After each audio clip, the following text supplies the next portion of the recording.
안녕하세요. 책데이트 시간입니다. 오늘 소개해드릴 책은 돈을 끌어들이는 하루 10분 성공 다짐이라는 책입니다. 찰리 캠벨 지음, 노혜령 옮김 1회에서 나온 책입니다.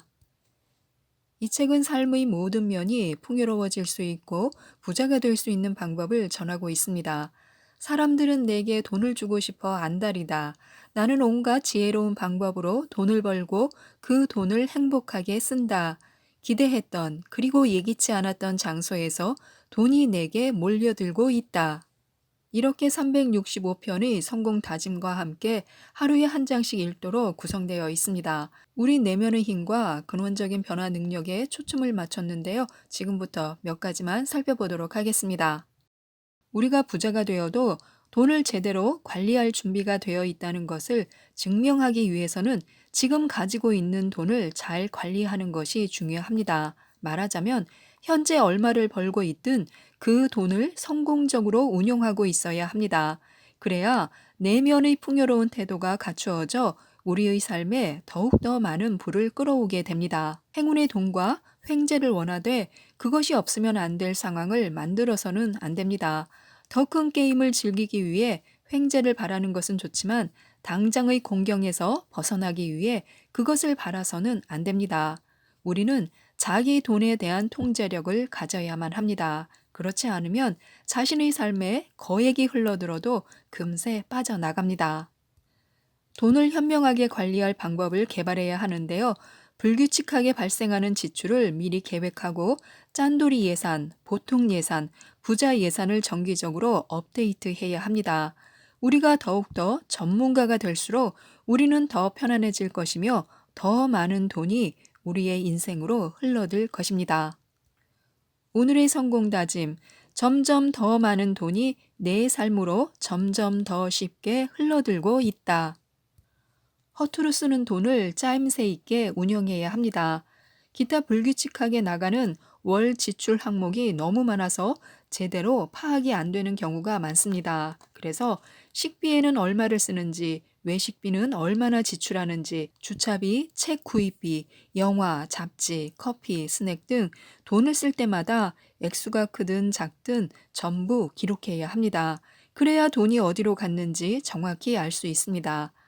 아는 것이 바로 힘인데요. 뭘 하고 있는지 알 때 그것을 변화시킬 힘도 생깁니다. 지출의 우선순위를 정해서 허투루 쓰는 돈을 어떻게 짜임새 있게 쓸지를 결정하는 것입니다. 현재 돈을 어떻게 쓰고 있는지부터 먼저 파악해야 절약이든 투자든 저축이든 할 수 있습니다. 원하는 곳에 쓰고 있는지, 여기저기 다 쓸 만큼 돈이 넉넉한지, 그렇지 않다면 더 많이 벌거나 아니면 더 쓸 방도는 무엇인지 등 만족스러운 균형점을 찾을 때까지 여러 가지 조합을 시도해 보는 것입니다. 그러고 나서 창조력을 동원해 원하는 것을 가질 수 있는 다른 방법들을 찾아보면 됩니다. 오늘의 성공 다짐. 나는 조정을 통해 지출과 수입 간 최상의 조합을 맞춰 최대의 풍요를 얻는다. 누구에게나 내리막길이 있게 마련인데요. 푸념과 불평을 늘어놓는 데는 1시간이면 족합니다. 하루 또는 한나절 정도면 됩니다. 거기서 끝내야 합니다. 그리고 긍정적인 성공 다짐으로 되돌아와 배를 띄우고 내일은 돈을 세면 됩니다. 성공적인 사람들은 이렇게 합니다. 하루가 넘게 침대 속에서 징징대다 보면 그것이 새로운 습관으로 자리 잡게 됩니다. 왜 하필 나죠? 모두가 승자인데 나만 패자인 것은 공정치 못해요 하면서 하루 이틀 3일 계속 머무르다 보면 문제가 생깁니다. 하지만 하루쯤은 좀 약간만 푸념해도 괜찮습니다. 그것을 즐겨도 괜찮습니다. 거기에 푹 빠져도 괜찮습니다. 그러고 나서는 반드시 극복해야 합니다. 오늘의 성공 다짐. 지금의 내 모습으로도 나는 완벽하다. 원하는 것을 구체적으로 마음속에 그리는 것은 긍정적인 성공 다짐과 한 세트입니다. 원하는 것이 무엇인지 공표하고 분명한 그림을 그릴 때 그것을 얻을 수 있습니다. 돈을 더 벌려면 돈이 더 있어야 할 이유가 필요합니다. 돈을 더 벌어서 어디에 쓰고 싶은지 분명하게 계획을 세워두는 것이 좋습니다. 원하는 게 분명하지 않으면 그것을 얻기는 훨씬 더 어렵습니다.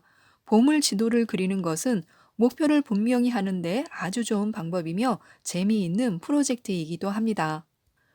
우선 잡지 속의 화려한 사진을 수집하는 데서 출발하면 좋은데요.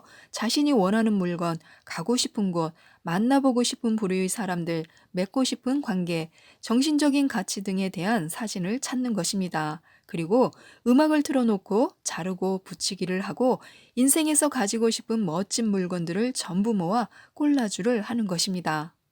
끝내고 나면 보물지도를 벽에 붙이고 매일 그것을 쳐다보면서 만드는 과정에서 느꼈던 즐거움을 기억하고 그 안에 있는 모든 것이 자신의 인생에 나타나도록 시각화하는 것입니다.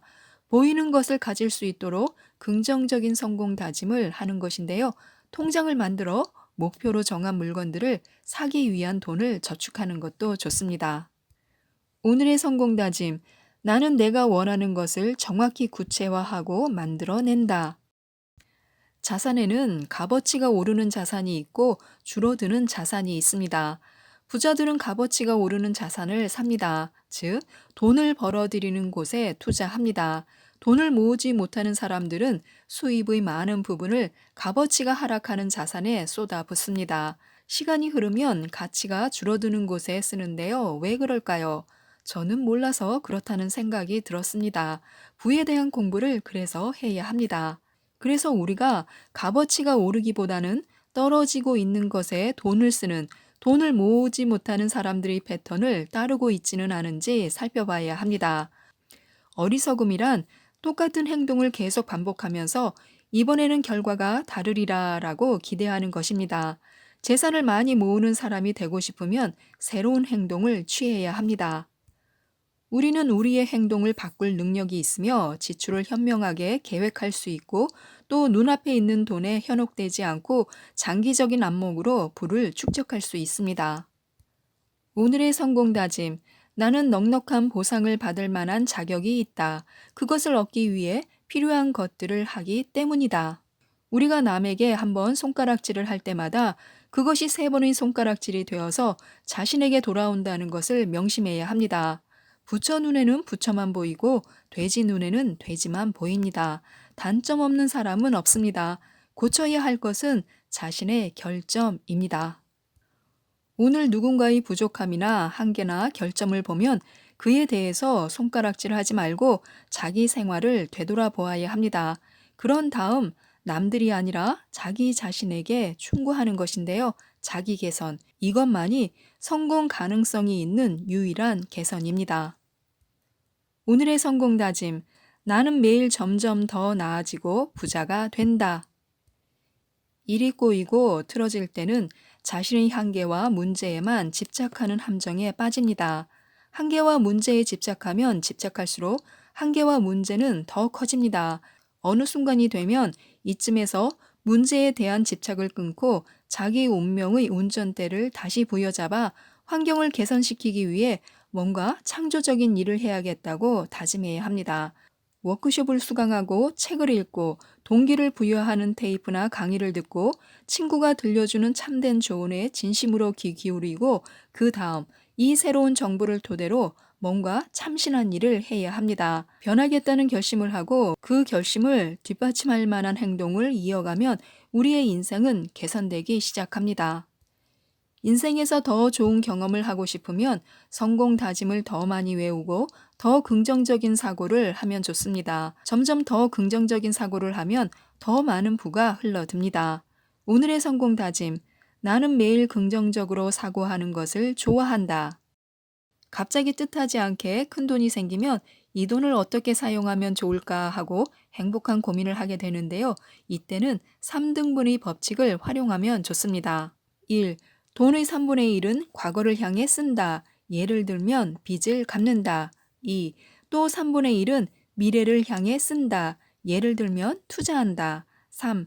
나머지 3분의 1은 현재의 즐거움을 위해 쓴다. 예를 들면 소비를 한다. 꼭 어느 날에 횡재를 하셔서 이 방법을 써보셨으면 좋겠습니다. 오늘의 성공 다짐. 나는 성공하고 관대하며 행복하다. 기분은 따지지 말고 실행부터 해야 합니다. 우리는 기분에 너무 연연해 합니다. 일도 하기 전에 일하는 즐거움을 느끼고 싶어 하는데요. 우리가 원하는 기분은 행동을 취한 후에 찾아오는 것이지 행동도 하기 전에 느껴지는 것은 아닙니다. 우리는 기분과 상관없이 이성적으로 옳다고 판단되는 행동을 취해야 합니다. 이성적으로 옳다는 것은 알지만 내키지 않아 안 하려고 할 때 두렵고 화나고 수치스럽고 슬프며 지치고 우울한 기분을 느낍니다. 하지만 기분은 그리 중요하지 않습니다. 옳은 일을 했다는 최종 결과가 중요합니다. 지금 기분이 어떤지는 잊어버리고 행동하고 나면 차차 기분이 좋아집니다. 이것이 바로 행복하고 즐겁고 자유로워지는 비결입니다. 그리고 부자가 되는 비결이기도 합니다. 오늘의 성공 다짐, 나는 행복하고 즐겁고 부자다. 진정 원하는 것을 할 시간은 늘 충분합니다. 사람들은 입이 쩍 벌어질 만큼 엄청난 일도 어떻게든 해냅니다. 비전과 꿈에 대한 굳은 의지만 있으면 무슨 짓을 해서든 그것을 이루어낼 시간을 낼 수 있습니다. 초점을 맞춰 집중하면 자연스레 쉽사리 저절로 그 몰입의 지대에 들어갑니다. 몰입의 지대에서 정신없이 시간을 보내다 제정신으로 돌아오면 그토록 짧은 시간에 어쩌면 그렇게 많은 일을 해놓았다는 사실에 놀라기도 합니다. 도저히 자기가 했다고 믿기지 않습니다. 오늘의 성공 다짐, 내게는 흘러 넘치는 부를 증명해 보일 시간이 풍부하다. 풍족한 느낌, 더 행복한 느낌, 더 평화로운 기분, 더 사랑받는 느낌을 원한다면 살면서 원하는 기분을 느끼는 연습을 해야 합니다. 원하지 않는 감정에 빠지는 것을 중단하면 됩니다. 더 이상 피해를 보았던 얘기는 하지 말아야 합니다. 지쳤다고 말하지 말아야 합니다. 분노와 침울에 대해 거론하지 말아야 합니다. 오늘 공포 영화를 보러 가지 말아야 합니다. 우리가 원하는 감정 속에서 살겠다고 결심해야 합니다. 그러면 외부 환경도 거기에 맞춰 바뀌기 시작합니다. 오늘의 성공 다짐, 나는 매일 더 행복해지고 더 풍요로워지고 더 사랑받고 사랑하는 기분이 든다. 겉모습에 생각이 드러납니다. 우리는 생각을 입고 있습니다. 우리의 얼굴에 나타납니다. 감정이 드러나는 것인데요. 화가 나면 그것이 보입니다. 행복하면 그것도 보입니다. 우울한지, 기분이 좋은지, 걱정되는지, 졸린지, 잘난 척하는지, 도전적인지, 기쁜지, 흥분되어 있는지를 다 압니다. 표정을 보면 자기 삶을 사랑하는지, 동료들을 사랑하는지, 나를 사랑하는지를 알 수 있습니다. 즉, 말하지 않아도 자신의 생각을 말하고 있는 것입니다. 외모부터 보여주고 나서 말로 자신을 나타냅니다. 말할 때 그 사람의 문화, 성장 과정, 교육, 지성, 믿음이 그대로 드러납니다. 예, 하지만 이라는 말을 들으면 꿈을 실현하는 길목 어디에서 막혀 있는지를 알 수 있습니다. 질문을 하면 관심이 있다는 얘기입니다. 질문을 하나도 하지 않으면 관심이 없다는 뜻입니다. 열정에 넘쳐 얘기하는 모습은 흥분되었다는 것을 보여줍니다. 불평할 때는 분노가 보입니다. 천국을 잊고 있는 사람들도 있습니다. 지옥을 잊고 있는 사람들도 있습니다. 그렇다면 자신은 오늘 무슨 옷을 입고 있는지 살펴보시기 바랍니다. 오늘의 성공 다짐, 나는 오늘 풍요로운 생각을 자랑스레 입고 있다. 지금까지 이 책에 대해서 말씀드렸는데요. 많은 도움이 되셨으면 좋겠습니다. 이상 책데이트였습니다. 감사합니다.